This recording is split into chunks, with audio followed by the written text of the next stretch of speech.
Hi, this is Mark. Congratulations. You have found this amazingly awesome show. Chances are you're listening to it right now on whether it's iTunes or Stitcher Radio or some other mobile app that allows you to stream this amazingly awesome show to your ear holes. And I can't stress how awesomely amazing this show really is. But did you know that you can also catch the latest episode of this show on the Tangibound Network? That's right.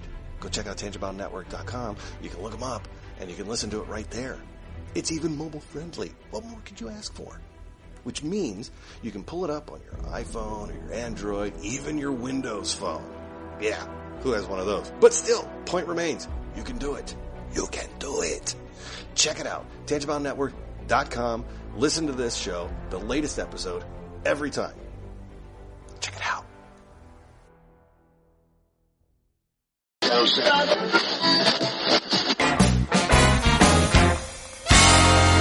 Welcome to the Wicked Radio Network.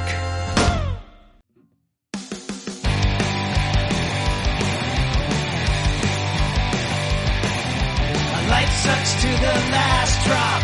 Are you gonna blow your head off? Take good aim and don't forget to duck. Life sucks every Monday and all the way to Sunday, but I wouldn't have it any other way. I don't care how you're doing, what's up or how's it hanging. I'd like to buy this world one last drink. Life sucks all of the time, stick it up your sunshine, and then you'll see the clouds every day. And then you'll see the clouds every day. And then you'll see the clouds every day.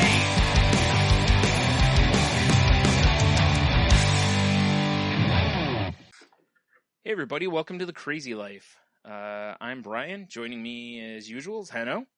Howdy! No Jen this week. She's off, princessing again. Mario's probably looking for her. I don't know. Oh, I'm sorry. You found the wrong castle, dum-dum.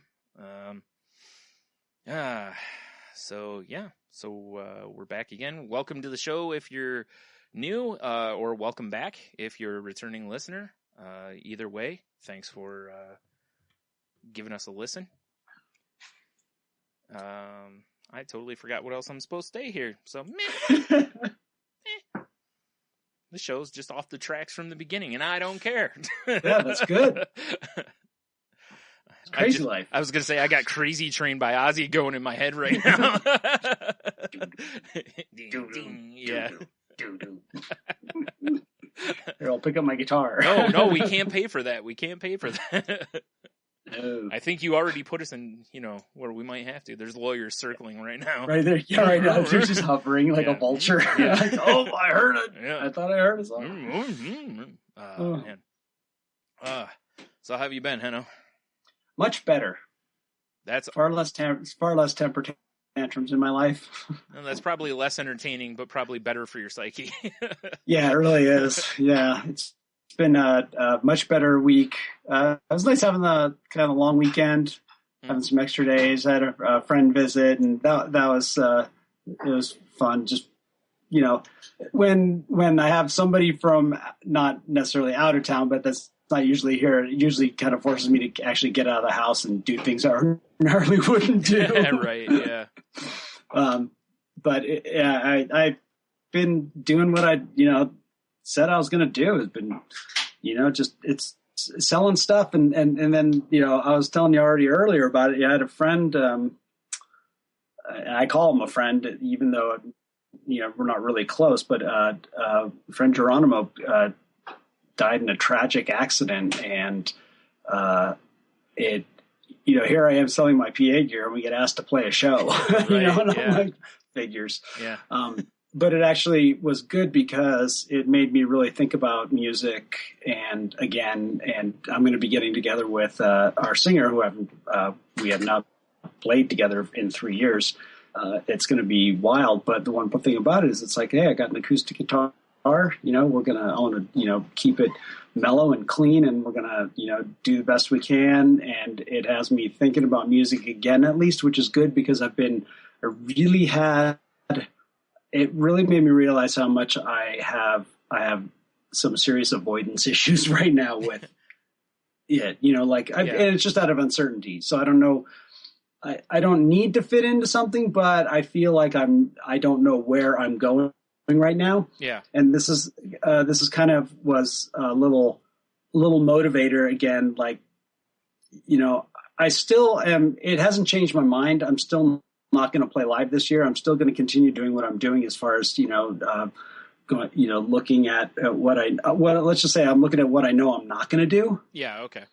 Right. And so, but it's been good to kind of turn me around again and remind me that there's still a lot I can do and I can enjoy doing. Right.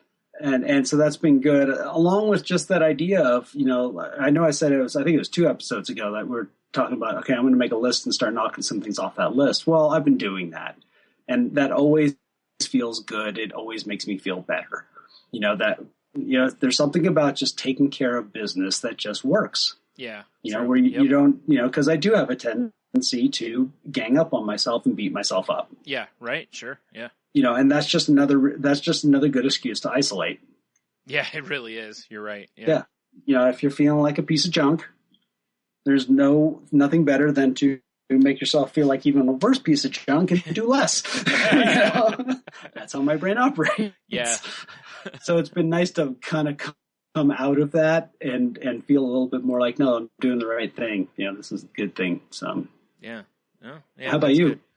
Oh, real quick before you do that, I like the fact that you got to the point that you've realized that just because you're not going to play live doesn't mean that you have to shut down all of the, you know, you're not shutting the door all the way on music, you know, like that was never your intention. It's just you were shutting the door on playing live music for the moment, you know, or however long it is, you know.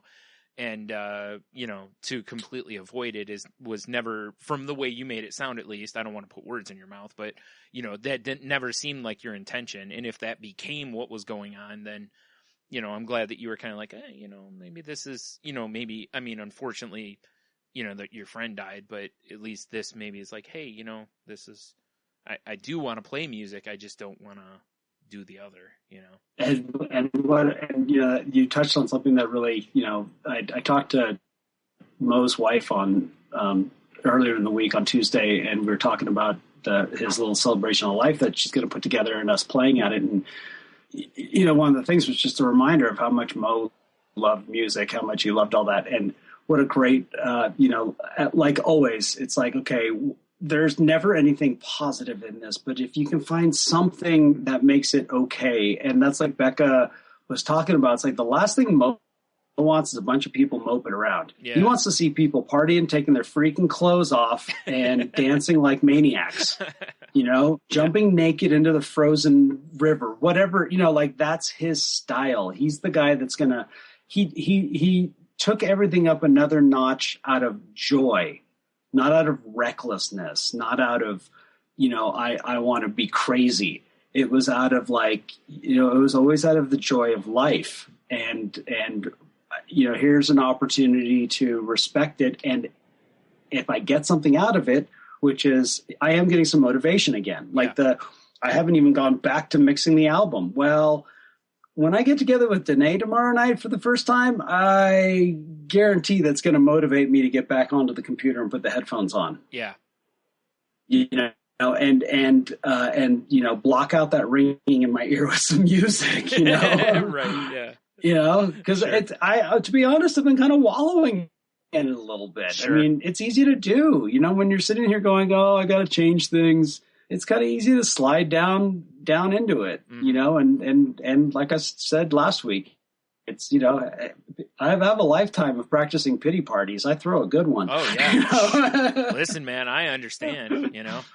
So I'm the old guy that won't leave the fraternity house, you know. I'm like, listen, if there's a pity party, I want in, you know. I'm Frank the Tank, you know. I'm wearing the toga, man. Yeah. Then I'm streaking through the quad. Yeah, that's right. Streaking through the quad of despair. Oh man. There's my autobiography title. Right there. Yep.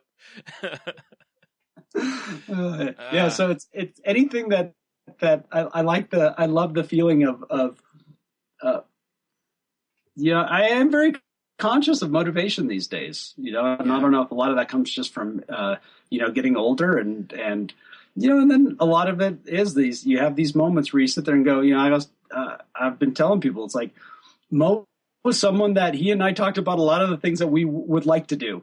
We just never got around to doing them. Yeah. And now I won't be able to do them. Right. So do I want to feel that way about my own life or not? And right now, I'm okay being a little bit in a state of flux, but I don't want to feel like I've just been, treading water and not moving forward and not accomplishing the things that are like literally right in front of me. There are things that are so close. Right. It's the 15-minute thing you and I have talked about before. Time drunk. Right. Where we're just like, whatever. And it's like, dude, literally, like, it'll take you, like, pick it up and put it down. That's how long it takes. Like, and we're like, but it's, Exactly. It's like, no, seriously, pick it up, put it down, it's done. Yeah, it's and if stuff's like that, it's like, you don't get me wrong, there's days where you just can't, but it's, when you can find that motivation, it's like you gotta knock that stuff out if you can do it, so yeah. One of my dogs is literally tearing apart a chair right now. He's searching for something, and it's hilarious. I just heard this noise. I'm like, what's this noise? And I look over, like, cushions are all up, and everything's all treasure just disrupted, and he's just sitting there. There's treasure in that chair. Exactly. He just looked back at me like, what? Oh, no, he knows. I got to kill him. Yeah, totally. Yeah. He just looks at you and gives you, like, he does the, points at his eyes and at your eyes, like you tell anyone, it's over. Oh man. Yeah, since last week, I've been on the medicine, like at the higher strength, and it's weird because I know sometimes it can take a few weeks or a couple weeks to kind of. Well, wait a minute. So did you end up getting? Oh yeah, I forgot. That was after we recorded. I think. Yeah. I went to therapy, and I was able to get some samples. And so for the moment, I'm okay, and we'll see kind of how it works out down the road here. But it looks like my psychiatrist and stuff, they get samples from the company, so. Okay. It looks like I'm probably going to be okay for a while on it. So that's So you're trying it now at the higher dosage. Yep. So yeah. So that worked itself out. So bueno. How's it feeling? It's weird. I don't feel that different at the moment. It could be, I'm overcoming being cold turkey for a few days and then going up in dose. So there's kind of some weird fluctuation. I've noticed my anxiety has kind of come down a little bit since last week, which has been great because boy, was it redlining last week. I mean, oh man. But the depression is still running pretty high right now. I really hope that gets under control because I've been trying everything I've learned, and I've actually got my therapy now weekly, and I was going about a week and a half, and we've actually dialed it to weekly because I've needed it, which is nice because it's available, you can tweak that, if you, nice. Let's move it back to 2 weeks. Okay, cool. Let's move it to a week, But, like I went today and I talked about the way things are going. Like I went to the store yesterday and I went in by myself and I'm walking around and I actually had to pull the cart over at one point, and it wasn't an anxiety thing so much, or it didn't feel like anxiety, but I actually was just like, I feel like I could just walk out of here. Like I'm done. Like I've had enough. Like it just felt like finishing the shopping was just too much. And, you know, just the overwhelming feeling. Like, I was just like, done, you know, like it just, you know, I could have just easily just walked out. And she goes, did you? And I was like, you know, and I was like, no. And she goes, well, why not? And I was like, because the logical part of my brain took over and was like, you have like 4 things left on the list. Wow. You can get through this. Like, you can get through this, you know, kind of a thing. And, you know, and I did. But I got home and I realized, like, I was going to make spaghetti for dinner, and I realized I didn't buy pasta. And we had enough to piecemeal it together, you know, like dump a little of this box and this box and, you know, and, you know, my mom's like, oh, we can, you know, go back. And I was like, no, I can't. I mean, I was like, no, I can't. Not like I don't feel it, like I can't. And the thought of going back to the store was like, oh man, no. Like, you would have thought that somebody was like, I'm going to drop you into a field with like 10,000 people, you know, and you have to fist fight all of them, you know. I was like, no. And it was that overwhelming. I was done. Like, I felt physically just done. And, you know, I had to do with Tony an interview for the other podcast last night, and I was like, you know, I'm going to go lay down before we do this and see if I can kind of recharge my batteries a little bit, because I mean, I felt like I was on empty pretty much, you know, and it was just weird how it almost is like, the best way I can describe is like, you know, how like if you have the flu, how you know, you're feeling better, but you're not 100% yet. Yeah. But you still feel like you do anything basically and you're just wiped. Yeah. That's the best way I can describe it. That's kind of how I feel a lot right now. Yeah. So I don't know if that's the medicine or if I'm just, it's still basically my body needing something. Like, I'm still working my way out of this depression funk or what's going on, but it's been weird. I haven't had, like I said, I haven't had a spiral like this, and just this overall just, you know, for a couple years probably. It's pretty rough. This is one of the worst ones I've been in a while. Luckily, it hasn't gone into, you know, a bad place. Like, there's been no like self-harm thoughts, anything like that. It's just it just feels like I've got this giant cloud over me that just won't go away. You know. But I felt a little bit better today, you know, especially after therapy again. You know, I come out, I feel drained, but it's a good, you know, like I said before, it feels like, you know, when you hit the gym and you get a good workout, you know. Yeah. You come out, you feel exhausted, but it's a good exhausted. So it's, you know, I go see my psychiatrist tomorrow, so I'll tell him all this, and, you know, we'll see where it goes from there. But yeah, it's been kind of weird. I've still been in kind of shutdown mode, though. I've been kind of avoiding a lot. So, well, when you can have that type of experience out in the world, it's like, it doesn't exactly make you want to get out there and right? Like, ooh, let's go experience this. Yeah. Well, like today after my therapy, you know, my mom was like, hey, can you, because she sprained her ankle over the weekend, and she was like, you know, if I take you to the store, can you go in and get my medicine and a few other things we need? And I was like, and I was like, yeah, you know, like, yeah. And I get in and I was like, oh, I don't want to be in here, you know, and it wasn't really busy, which Wednesdays around here usually are, because it's senior citizen discount at the grocery store. So usually it's really busy. But it wasn't that busy. I think it was because it was looking like rain. But yeah, it was, you know, it was something. It's so weird though. Like I said, these are the kind of parts that feel the weirdest to me. And, you know, my therapist even said this could be just the adjustment thing. Yeah.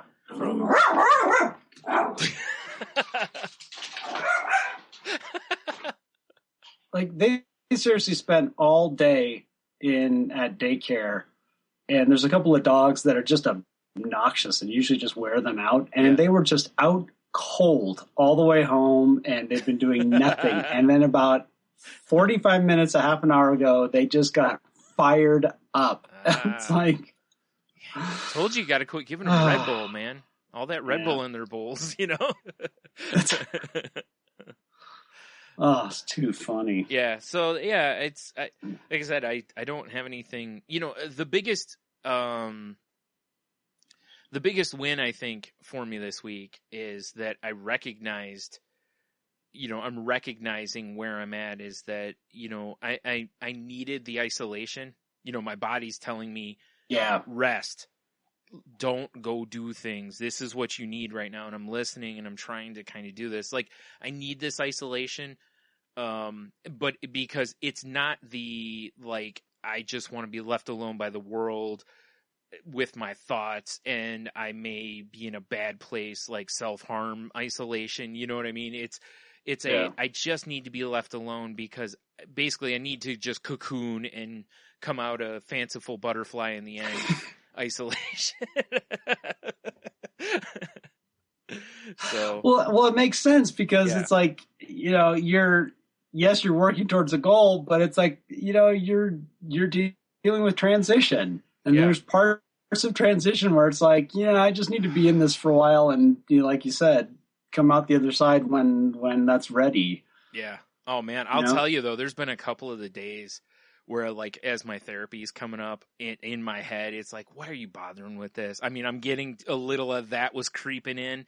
Like, you've been trying all this hard, trying really hard, and nothing's really changed, and blah, and it's like, and then I'm like, no, like, don't, I'm not letting that in. I'm not letting that in, some of this other stuff, whatever, but I'm not letting that part of it in, like, and it's, so. And that's the wins for me. Like, I like that part where, where conscious thought actually has an effect. Yes. Like, hey, I only got 4 more items. I can do this. I can get through this. That's a huge deal. Right. When you're in a state that your emotions and, your instinct is saying flee. Yeah. But your brain can kick in and go, no, there's nothing. We're not under threat right now. Yeah, my instinct was run, flight, and my brain was like, no, fight. Like fight. Yeah. And again, it was an interesting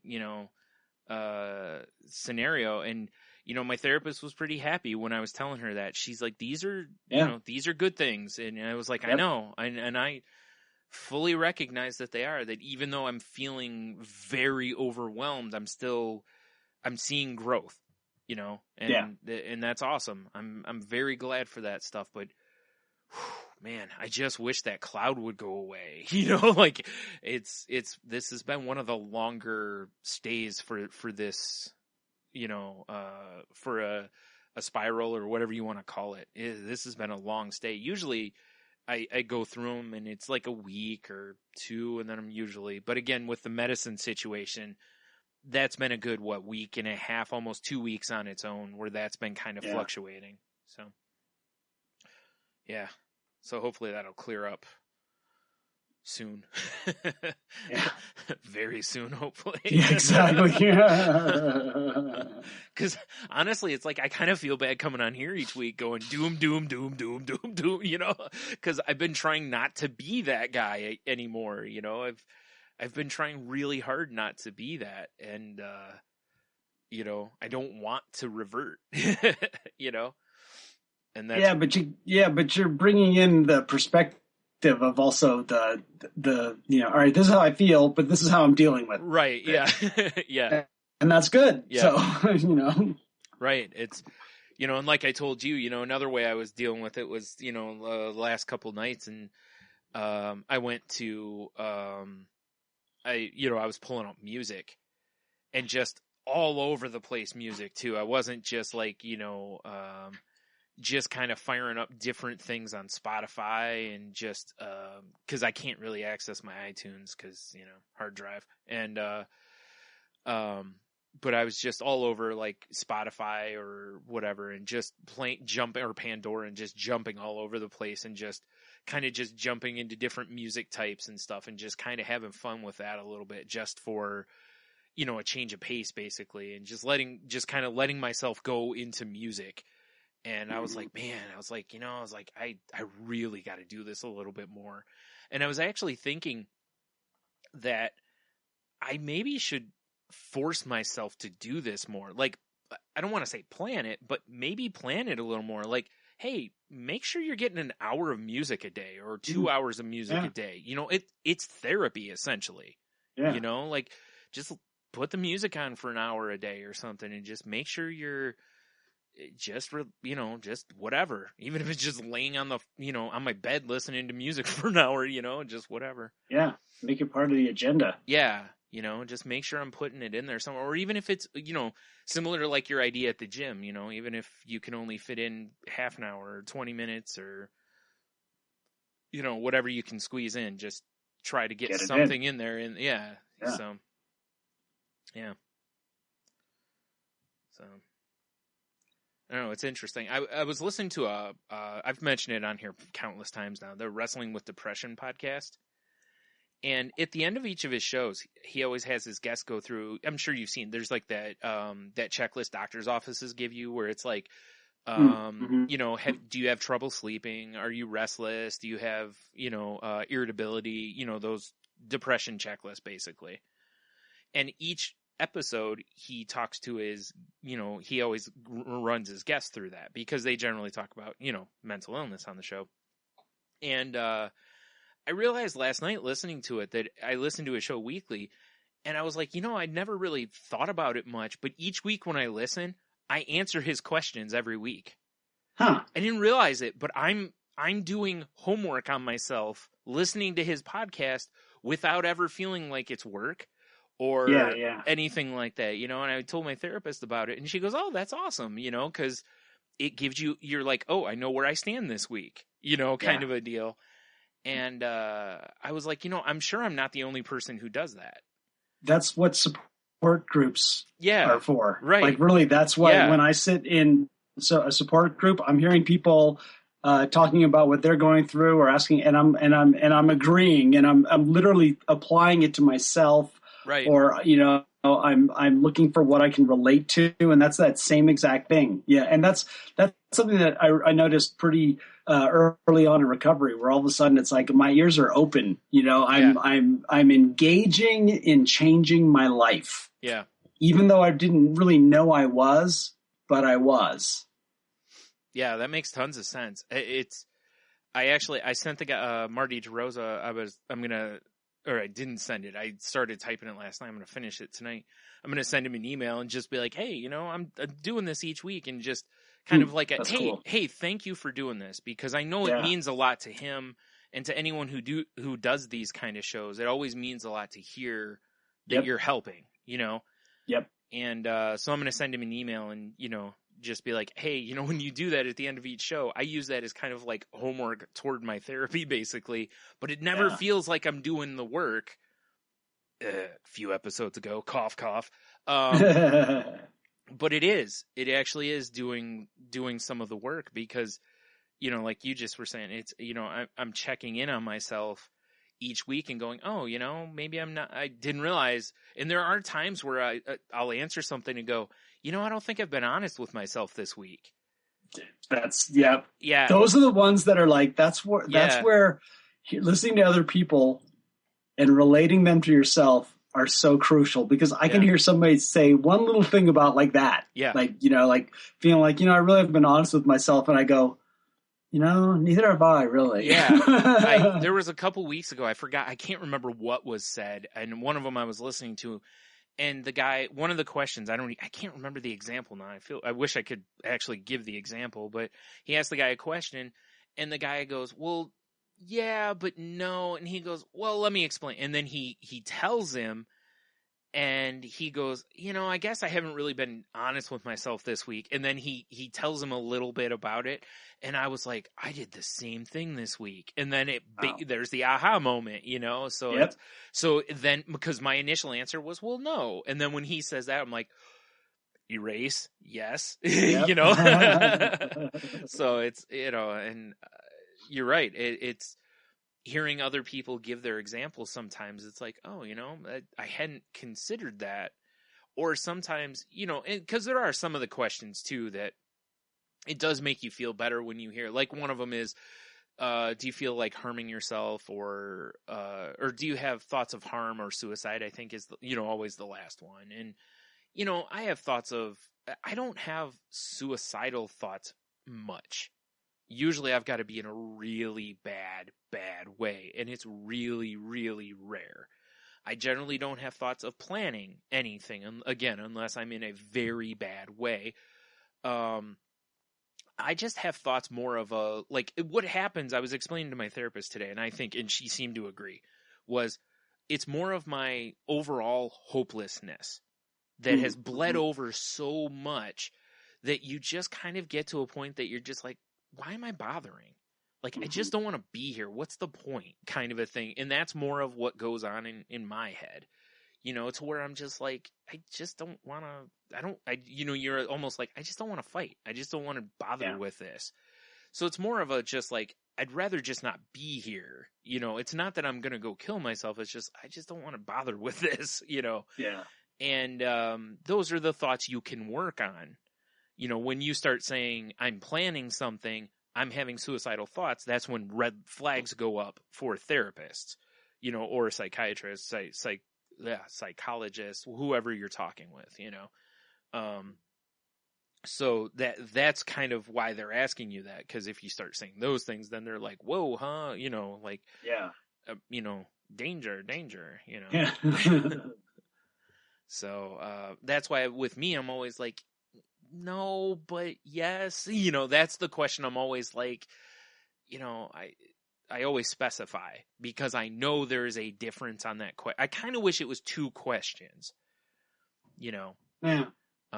Because to me it is, because like I said, I'm rarely on one, but But anyway, if people haven't listened to it, I've mentioned it like 1,000 times on the show.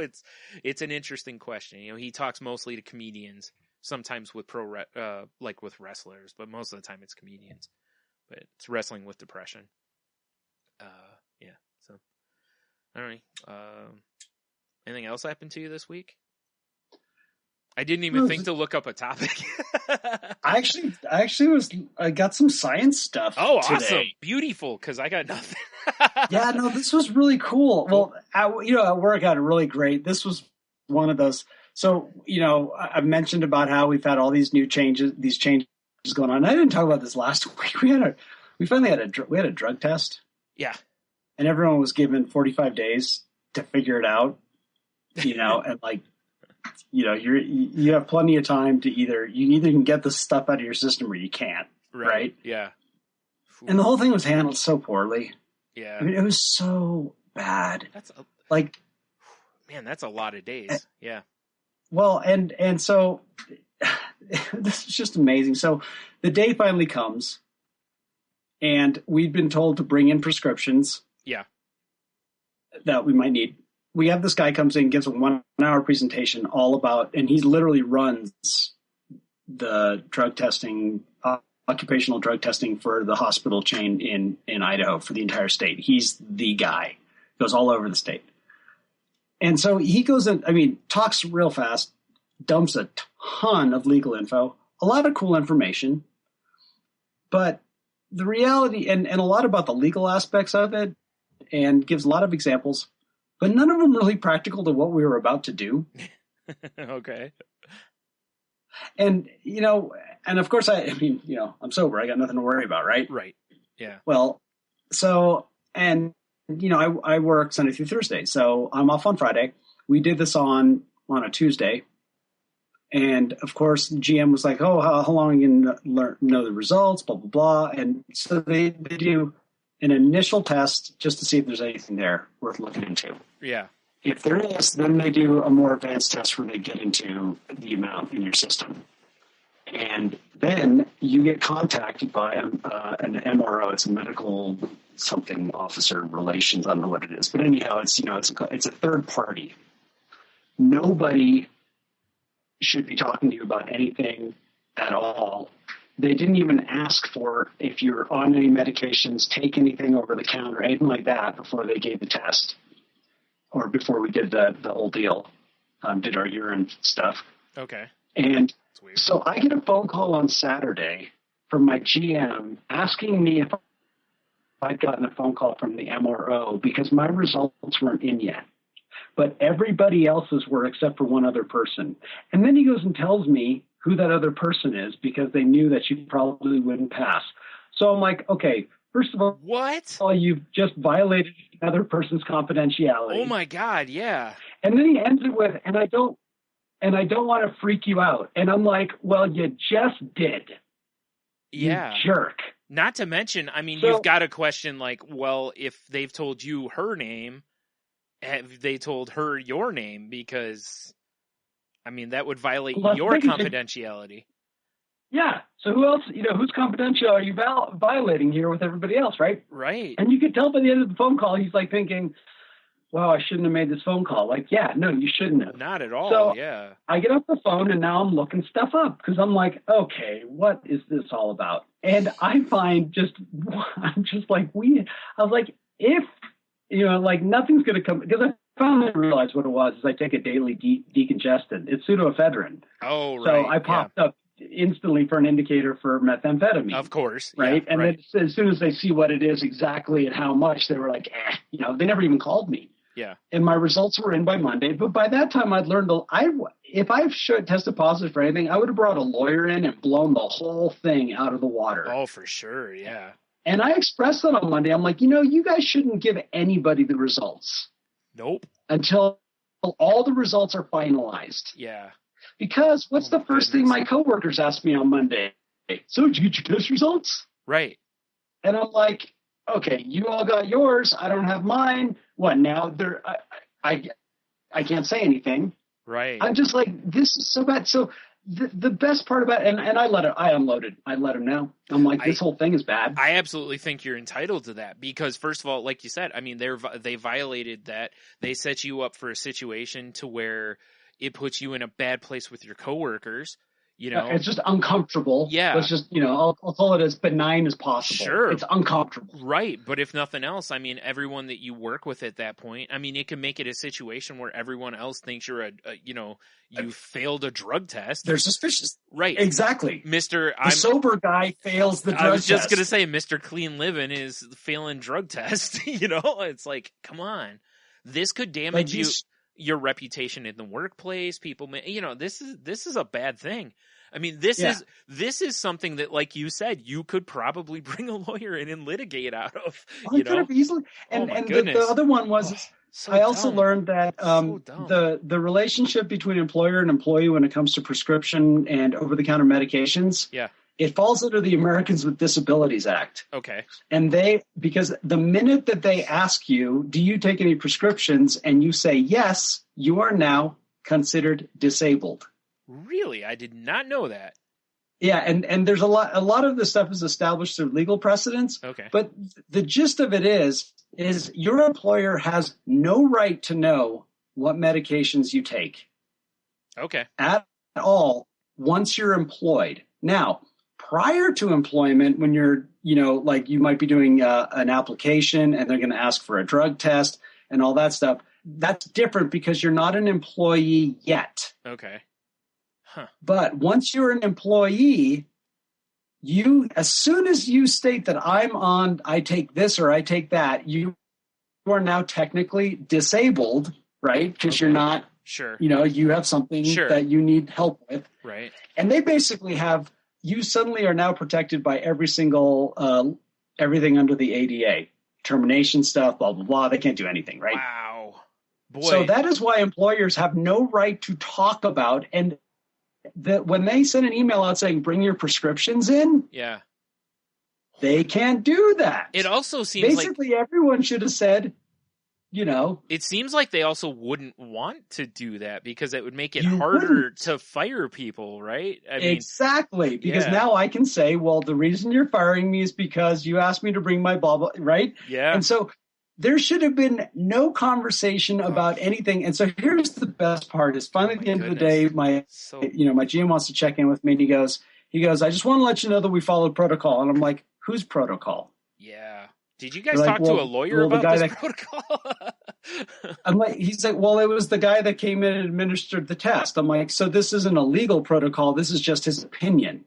Yeah. And John's like, I'm like, well, I'll tell you what. That guy's I don't like him. Yeah. I don't think he knows what he's doing. Yeah. He never brought up over-the-counter medications. Yeah. Not once. Right. He never brought up the fact that they can throw these tests off. Right. Hell, even if you go to your doctor, when you go in and they're like if you're going to see a new doctor, let's say, and they're like, bring in your medications, they always tell you either, anything over the counter, or at least put it on the list. If you're having surgery, if you're doing anything of that, they're always like, put over the counter medications also, because they would need to know that stuff. So, and for drug tests, they would want to know over the counter as well, generally, because that would show up. Yeah, and especially something like you were saying, even though it's a low dose, it's still something that would trigger meth, Yeah. And it would be nice to know that, hey, if you take just a daily decongestant, that there's, or if you had a cold and you were drinking some NyQuil or whatever. Yeah. Okay, fine. No big deal. Yeah. Yeah. And don't worry about it, Yeah. And it was, at the end, I just sat there going, this is a lot of it's 2020 hindsight, but it is so indicative of what's going on right now with this whole new employee manual. It's a lot of focus on protecting the employer and not a lot about how it affects the employee. At least the one thing I can agree on with my GM is neither one of us liked this thing from the beginning, at all. This whole thing was just was messed up in the beginning. But what brought me into that is the other thing we were asked to do is, and I love this stuff, is to write our own job description. And it's just like when employers ask you to write your own evaluation. Oh, God. It's well, then why do I have a supervisor? Right. If I have to evaluate myself, who's supervising me? Right. Evidently no one, because why am I writing a job description that you'd think the supervisors would know what I do? Yeah. If they don't, why are they managing anybody? Right. They obviously don't have the qualifications, right? I've always thought this way. Yeah, me too. But I was like, it's a typical thing. Fine. They want to make sure that if any of us ever left, they'd know exactly what we do. And, we all were supposed to have it done by the end of this month of May, and we'd all been putting it off. And I knew I was working on Monday when everyone wasn't there. So I'm like, I'm doing this on Monday. So I go online and I bring up about 7 different job descriptions for maintenance type of employees and, for school districts and counties and whatever. Yeah. And I start, because I want to copy the right verbiage, and I'm comparing it to the recommendations that were given us by this consultant we're working with. And I get on a roll. And I get on a roll. And this is the kind of my win for a week is I don't get to do this very often, which is kind of, and this is going to sound a little bit, egotistical and prideful, but it's like, I got a freaking good brain. I don't get to flex it that much in this regard, but I ended up with over 2 pages, about 2.25 pages of a job description. That's exactly what I would have done too. Yeah. Everything I do. Yeah. Everything. And it was all done in language. I copied verbiage. This is industry standard stuff. Like I wouldn't have, a professional. Yeah, I wouldn't have made stuff up. If I do it, it's going on there though. If it's part of everything was in there. Yeah. So, and when I, gave it to my boss and my GM, I said, it's a wee robust, Nice.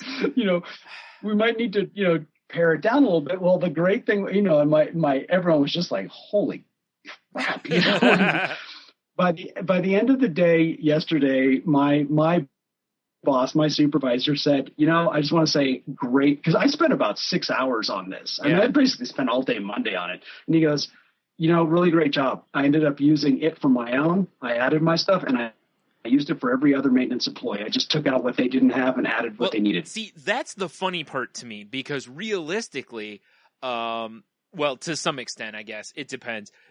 Depending on, each person above you should be able to almost kind of take yours, cut what they don't do from it, add a little more, and then just move it up the chain. So it's one of those that it's like, to me, the top guy should have to write his first. then Yep. down, and then down, and then down, but not pass it down. Each person, if you want to do it right. Otherwise, Yeah. otherwise, low man on the totem pole writes it, and then everyone else just goes, hey, that looks good. Slap, slap, move it up, slap, slap, move it up. You know what I mean? Although I guess that's smart. Yeah. It was just a little, I don't get that many little attaboys in my existence, Right. and it was a nice one to get. And it was nice to have contributed to this process that nobody likes to do. Yeah. It felt really great to know, because basically nobody else was doing it either. They were just like, ugh, Yeah. And it was like, everyone needed a kickstart. Well, It felt really good. And also, it's basically my resume. yeah. Well, I mean, Pretty much. I always hated doing it. Like, I hated the idea of it because they're basically saying, okay, you're right, though. It is very much like doing a resume, is that you want to brag yourself up a little bit, but you don't want to go too far, because then they'd be like, do you really do all this stuff? Kind of a thing. And you don't want it to be that far. I don't know. I always hated it. It's like you said, though. I always hated it more for the reason you initially gave, which is, yeah, my supervisor, like, there should be a job description for my job. Otherwise, how do you know what you're looking for? If I quit tomorrow, how do you know what you're looking for? Yeah. What if right now you were like, hey, Heno, I want you to do a job description, and you go, I quit, and walk out the door. Yeah. What do you do?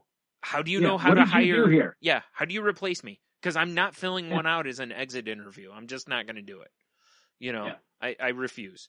What are you going to do? You can't do anything.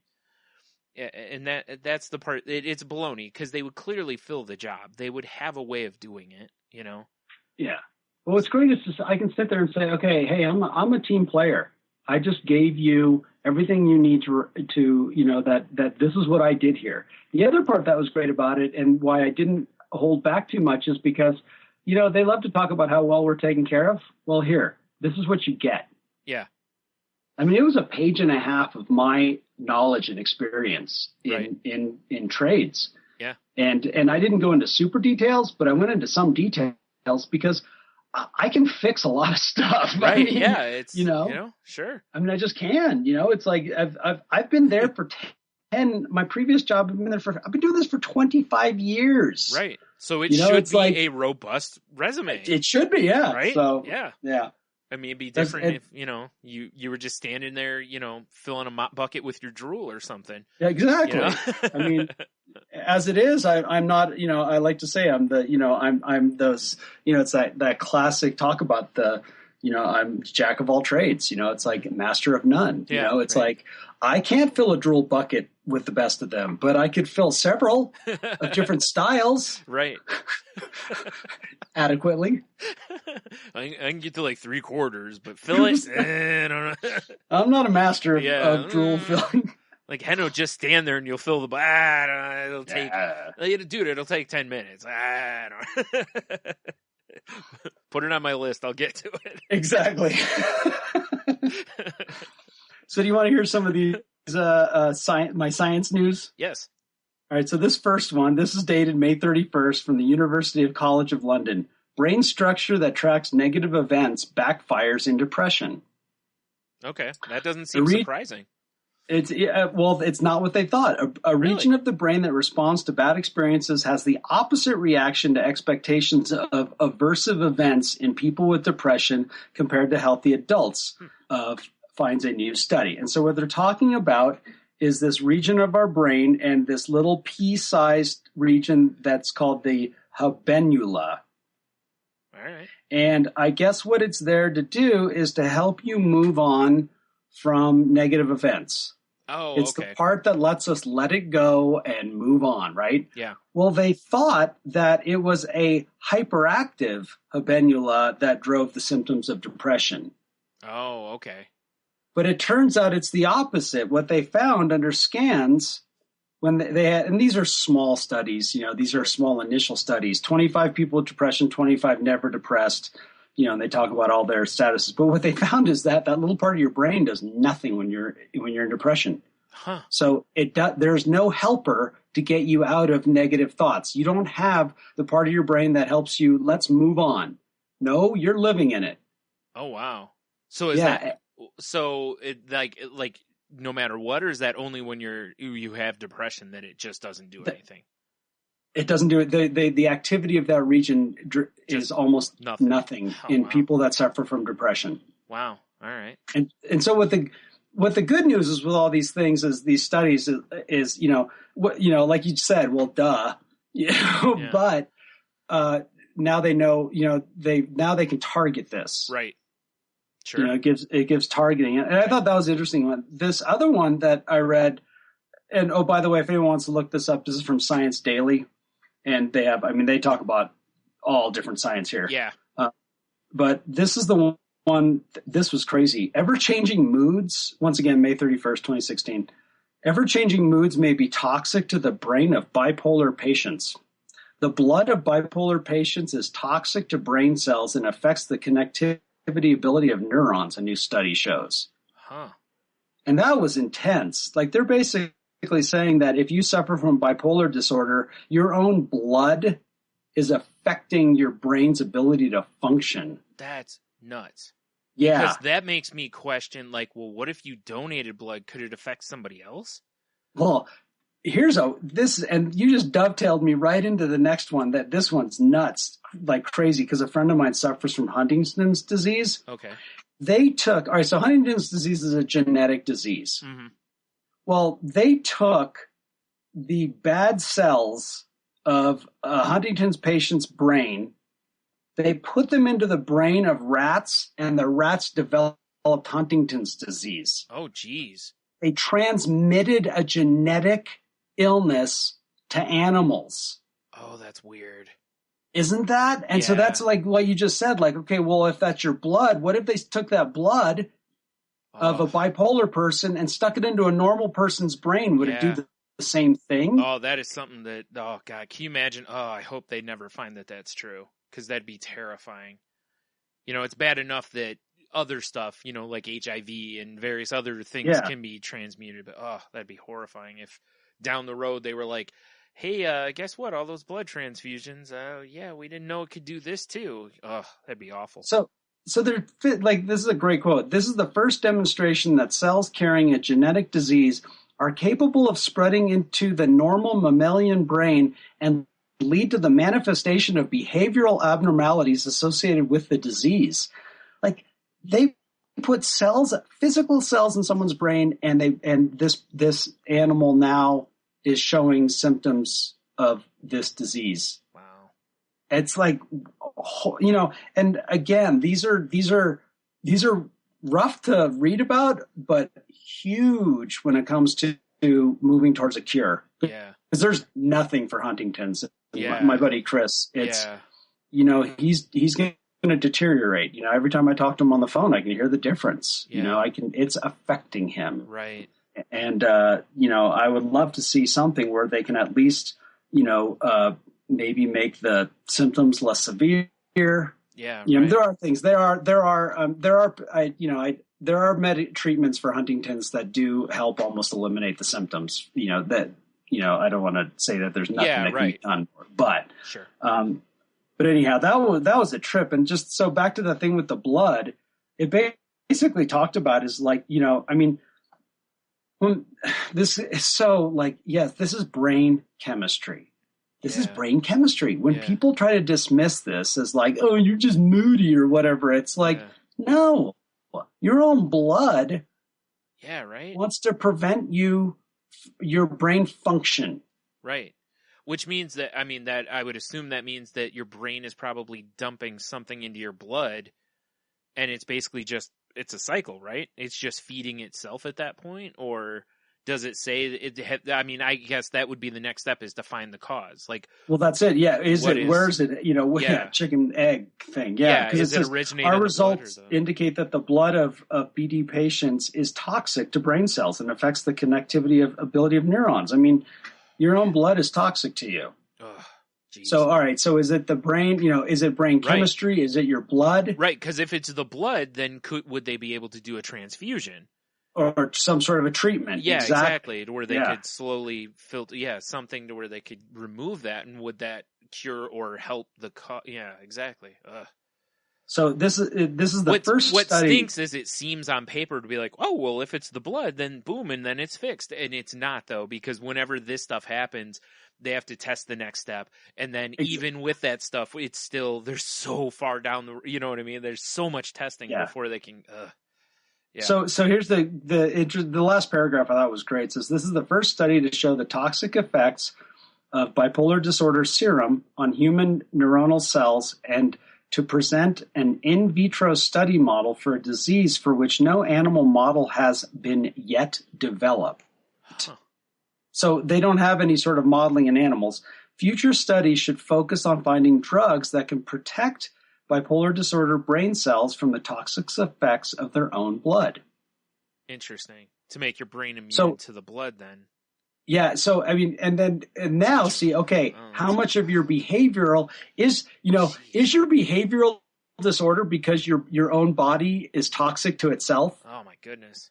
That's wild. Yeah. Isn't that wild? And it's huge because rather than treating symptoms, maybe we can treat the cause. Right. Yeah, exactly. Maybe are the symptoms a result? Is the mania and the depression a result of your own toxic chemistry? Yeah, I mean, I guess it would make sense, right? If poison was getting into your brain, it would make sense. It'd be a neuropoison or toxin or whatever at that point, and you're behaving wildly because you're being poisoned constantly.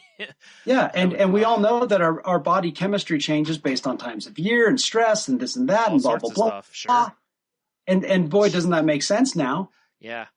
So, this one, I mean, I was like, wow. I know. That's why I'm always looking for these stories. Like, I go over a bunch of different websites and I look through Reddit and stuff for this kind of stuff because I'm always looking for just interesting stuff and the thing is, most of the time it's just, even though these things seem so huge, it's always just like, well, we're just scratching the surface, so don't get too excited one way or the other, and it's like, I know, it's like, man. But half the battle is locating, like with Huntington's, they had to isolate the gene first. Yep.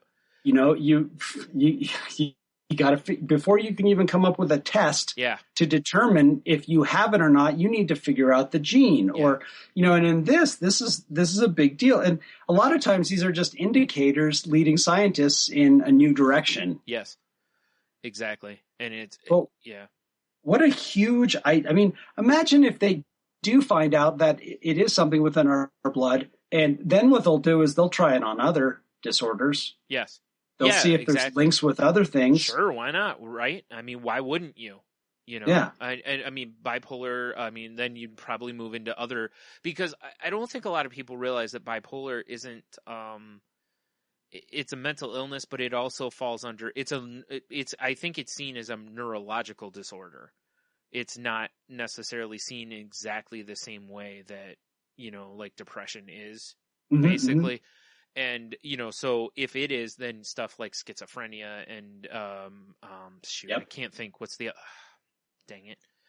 Borderline personality disorder? Yes, thank you. I couldn't think of the other one. Yeah, like ones like that, I think, you'd see people maybe like, well, let's test it and see if it helps any in these things because, some of this stuff is more chemical makeup or some sort of a neurological, situation than they are just whatever. Like, they're still trying to find causes for, depression and different stuff. Like, also here's legitimacy is huge with this because when all of the antidepressants came out at first, there was such a stigma against it. Oh, brain chemistry. What's brain chemistry?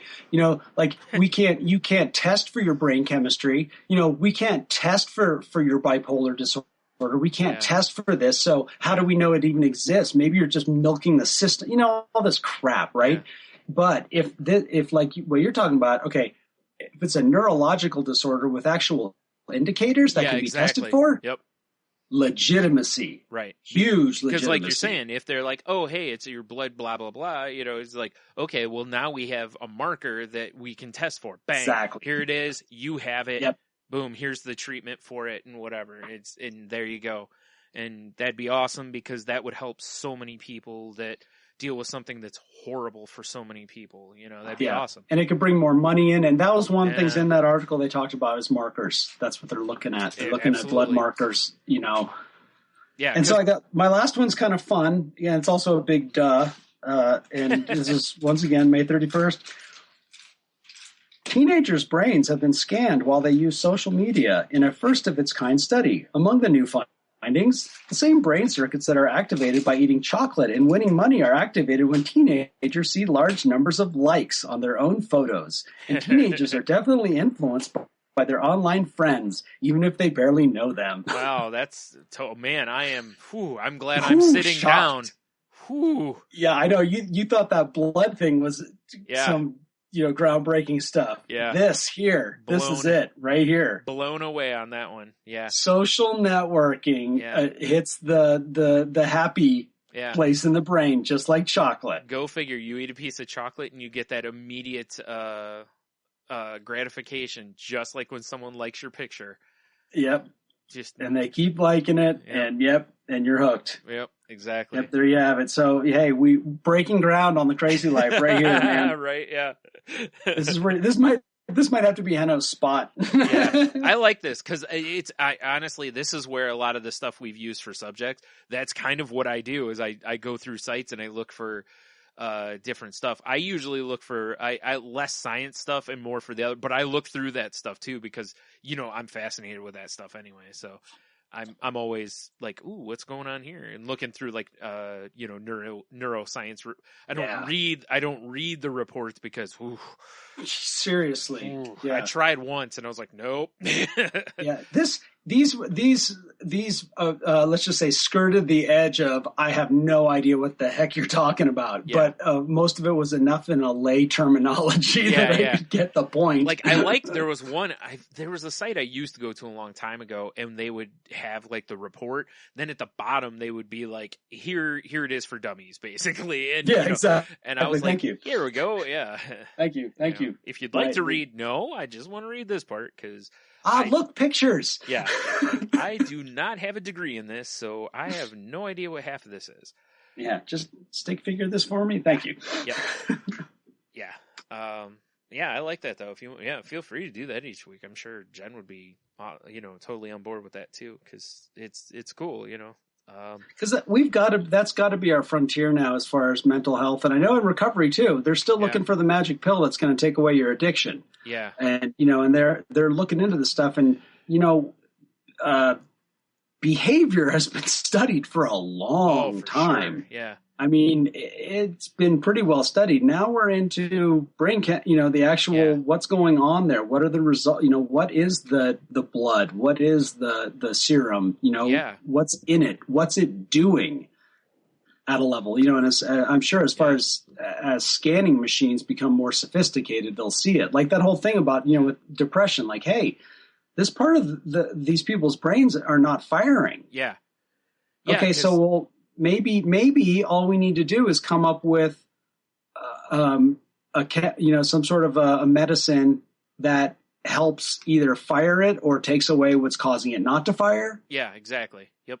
And now, boom, depression symptoms are gone, or it'll be easier to get out of a depression. Yeah, I was going to say maybe it'll lessen it at least.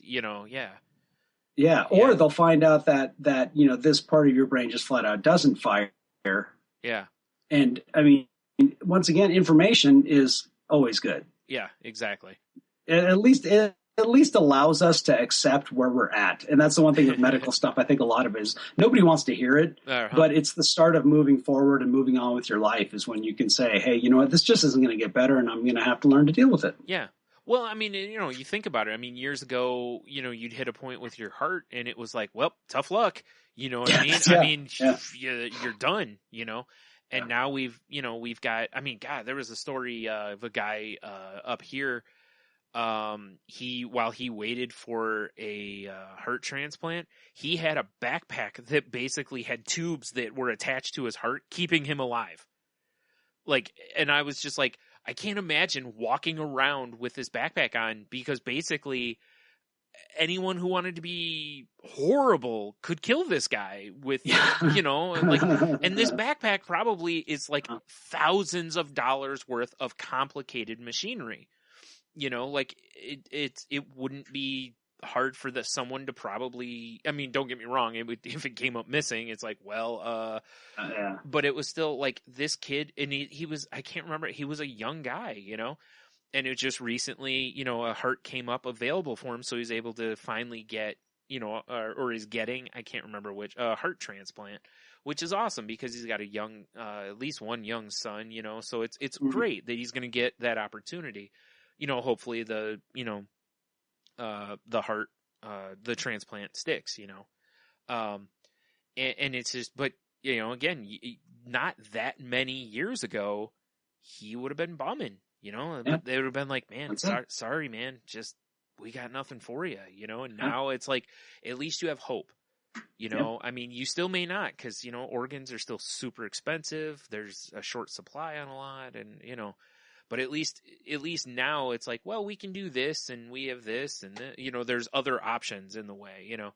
So, and the brain, you know, they're making progress. There's still a long way to go with a lot of it, but it, you know, every little bit, right? I mean, yeah, you know, every little step seems to help. And like you said, you know, every little step, you never know where, you know, discovering one thing may open a door inadvertently even for something else. That happens all the time. Yeah, all the time. Yeah. Oh, hey, you know what? This actually might work over here, you know? So let's hope. Because, you know, I had somebody ask me the other day if I feel happier being on the medicine I'm on. And I was like, yeah, that's not how these work. There is no happy pill. It does not work that. I mean, unless you're talking like illegal drugs, you know. That's large lines of cocaine. Yeah, I was like, that's how you get happy drugs. I was like, there's, you know, I'm like, I'm not going to go to my doctor and they're not going to go, oh, here's a happy pill. That isn't how it works. You know, I was like, the last time I was on a happy medicine was when I had kidney stones and I was doped out of my mind leaving the hospital, you know, because they were like, we don't want you in any pain, so we're going to give you really strong drugs when you leave. But even then, I didn't get more of them. They gave them to me at the hospital, you know. So I was like, it's just about making life manageable, you know, and being able to go be part of society again. You know, I'd love for there to be a happy pill. It'd be nice to, you know, take that same pill and all of a sudden I'm like, hey, all right, let's woo, you know. I'd love to go be that guy again, but, you know, until then, just have to, you know, just keep doing the work. That's it. Well, that's what the drugs have come out for to help with alcohol addiction. Yeah, right. They're basically targeting your pleasure centers and numbing them out pretty much. Right. So they're basically saying, okay, this is the part of your brain that where you get gratification from drinking, but that's also part of your brain that gives you a lot of other gratifications as well. Sure. The same thing, the cigarette, you know, some of those drugs. Yep. There's anti-addiction drugs, and there's always another effect. Yep. And what it is it's our mentality. You know, it's like other countries aren't as hooked up on give me a pill. They aren't. Yeah. And I just read something about it the other day too, and there isn't as much addiction and there isn't as much drug abuse in you know, and a lot of it, you know, we look for a shortcut in everything. We want the happy pill, and when the happy pill takes us into an area where that's a problem, now we want I don't crave the happy pill. Yeah. Pill. Well, and the other thing, too, would be, like, even right now, if there was a happy pill, I don't know that I'd rush into it because, you know, your body generally tends to form shoot, I can't think of the word now. A tolerance to stuff. Yeah, that's it. You know, so, anything. Right. So if there is a happy pill, at some point I'm going to have to go on a stronger happy pill. Yeah. And I'm not that old. You know what I mean? So it's like, by the time I'm 50, am I going to have to go on a twice as strong happy pill? Am I going to have to, you know what I mean? And am I going to look like the people from the Black Hole Sun video by the time I'm 60? You know? I mean, you know, at some point it's like you have to consider that as well. It's like I'm not against doing some of the work. You know, that's the point, is the medicine is supposed to make it easier to where you can do the work, and, you know, it's your ally. You know, it's like I said, it's, you know, and so the book Alcoholics Anonymous has this part in it where it says basically, you know, many of us have looked for basically a way that we can drink like normal people. Science may one day accomplish it, but it hasn't done so yet. That book was written in 1939. They still haven't done it. It's so true. Yeah. They still haven't done it. Yeah. So with all that said, here's an alternative. It requires you to do some work. Right. You know, it requires you to do some hard work. Yeah. You're doing it right now too. Yeah. When there's a part of us, and it's more than just it's not our intellect. It's an instinct. It's a feeling. When we have something inside of us that makes us want to be complacent, makes us want to just say, screw this. Yeah. It's hard work. Oh, for sure. And that's what happens to people that are suffering from mental illness, from addiction and all that. There's a part in us for some reason that just says, you know, it's not worth it. Yeah. You know, and I look at it as now like, okay, let's say they did come up with a medicine that could allow me to drink like normal people. Yeah. Would I take it? No, not in my life. No. There's no trade-off that is worth the relief I have felt as a human being in the last almost 10 years. Yeah. There's none. Yeah. I just, and even then, like, even if they came out with that, I would really, really prefer that was kept for people who are in a severe bad way. Like, hey, they will die. Yeah, like, you will die if you keep drinking. Like, you need to take this medicine. And even then, it's like, look, where does medicine filter through? Your liver or your kidneys? Yeah. I mean, it's like, where's this going to filter through? Right. You know what? And that's where it comes down to. We will never have a panacea. Yeah. On some things, it's just, you know. Yeah. I'd love to see like this idea of bipolar disorder being treated as a blood disease. Yeah. How awesome would that be? Right. That's huge. Yeah. But a lot of mental stuff is not that. Yeah. You know, addiction isn't that. Right.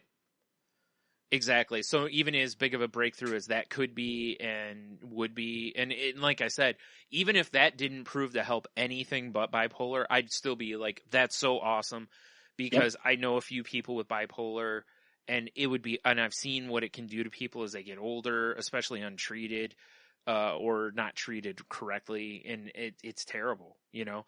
And, you know, it would be just awesome to see people not have to suffer, you know, or not have to, like, at least if you're going to be on a treatment or a medicine, not have to go through, as Jen's described to us, you know, sometimes just the kind of blast that she's gone through.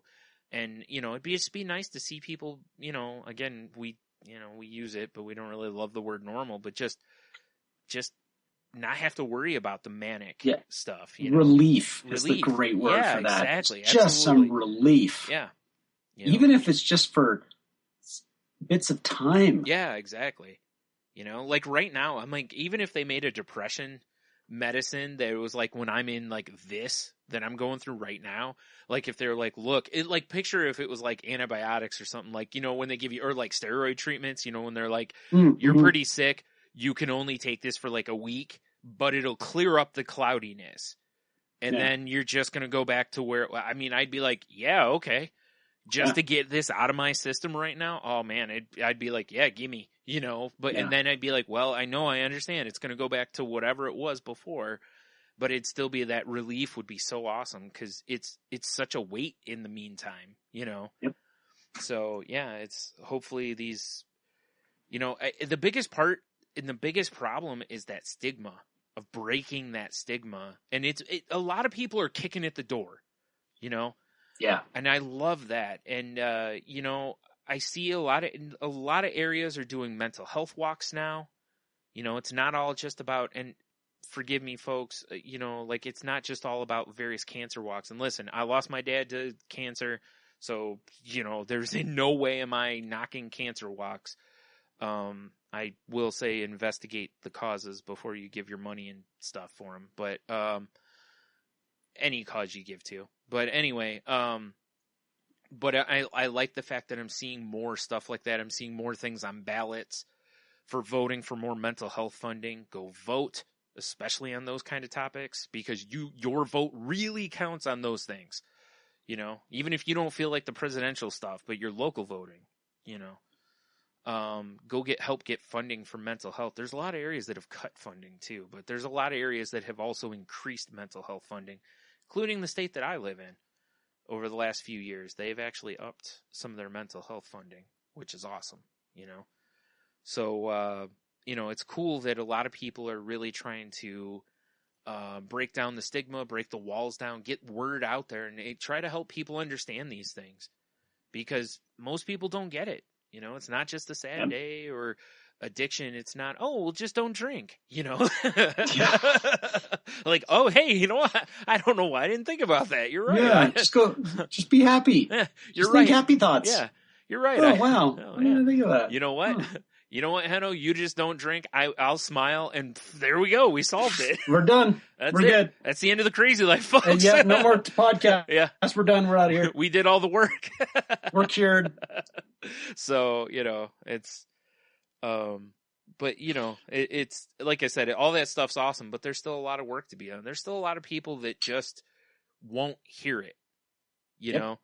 They won't believe that there's any problems with people with addiction or with mental health, and those are the people. They may never believe it, but maybe this generation isn't the one that's going to fully buy into it. Maybe it's going to be the next generation. Be the next one, yeah. And that's fine. Let's make sure they understand, along the way. And, there you go. It's however we got to do the work. Let's keep doing the work. So that's it. Yeah. So, with that said, I guess, we ask you to, share the podcast with friends or anybody that that may, this show may help understand or, just may get something out of the show, or just anybody, honestly. Share us, like if you listen to us, however it is you listen to us, iTunes, Stitcher, or whatever it is, share us, rate, review, make sure you subscribe. All those things help us get pushed higher in the algorithms and whatnot, which allow people to find us easier. And now I got to remember Jen's spiel at the end of the show. Jeez. Let's see. If you want to continue the conversation with us, you can contact Jen on Twitter at I skipped the first part. Oh well, I'll do this anyway. At Jen's Crazy Life. That's Jen with a G. If you want to check out our website, it's thecrazylifepodcast.weebly.com. That you can email us at thecrazylifepodcast@outlook.com. Heno, what's your contact stuffs? You can find me on Twitter at IdaHeno, and you can find me on Facebook too. Heno Heiter. I'm on there. Yep. The one in Idaho, not the teen Idaho, heartthrob. that guy, not 14-year-old in Texas, like I like to say. Right. Not the teen heartthrob, right. You can also find the show at The Crazy Life Pod on Twitter, where I post when the new shows drop. And you can find me at Stunami on Twitter. You can find my other show, which is Salty Language, at salty_language or at saltylanguage.com. You can check out my blog, which I forgot to write one this week, so maybe I'll do that tonight or tomorrow. But you can check it out at stunami.wordpress.com. I'm trying to get one a week up. Nice. And I fell off this week. So I'm trying, though. And I got two of the last 3 weeks I put one up. So it's better than I was doing. That's it. You can also find our group on Facebook at facebook.com/group/crazylifepodcast, which I need to get info from Jen so I can post some more stuffs on there. And we need more people on there. We've got nobody. Nobody loves us except Clint. Anyway, you could also, we are part of the Tangent Bound Network. which you can find at tangentboundnetwork.com. And we're part of the Wicked Radio Network, which you can find at wickedradionetwork.com. And tell them we sent you, and Big Dev will give you a big wet kiss. And let's see, what else? Oh, I almost forgot about this. If you are looking for like a therapist and money is a concern especially, but either way, go to NAMI, NAMI.org, and you can find therapists, and from what I understand, it looks like they have, you can find therapists based on not just your area, but other factors and stuff, and you can also kind of find ones that may be on like a sliding scale as well, yeah, which is so awesome, because like the one doctor I was on, that's how I first found them, was they were on a sliding scale, and it's so helpful because when you do need help, you know, it at least gives you an option, you know. If you want to find them on Twitter, it's NAMI Communicate. But they seem to be a pretty awesome organization. And interestingly enough, friend of the show, Jeannie, did a walk for them a few weeks ago, which was funny because when the week I first brought them up on this show, she was doing a walk for them that same week. So, cool. Yeah, that was awesome. Let's see, what else am I forgetting here? Oh, yeah, we're not professionals, therapists, doctors, any of that stuff.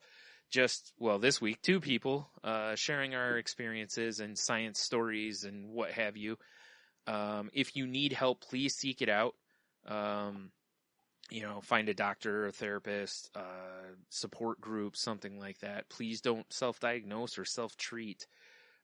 Please go find a professional or, you know, a trained person to get your help and start a game plan with them. And if you are feeling suicidal, please do not act on it. Please, you know, if you can help it, don't be alone. Please call someone in your support system, or call 911. Tell them you're having a mental health emergency. Call the suicide prevention hotline number. Text 741-741 and text with somebody through that. Or if you need other help, in our Facebook group, I have a list of places where, you know, you can reach out to people. That are like online chat groups and stuff if you just need to talk. But again, please don't be alone, please don't act on it, because, you know, suicide is, you know, not the answer. There's, you know, you can do this. You're not alone. There is help for you.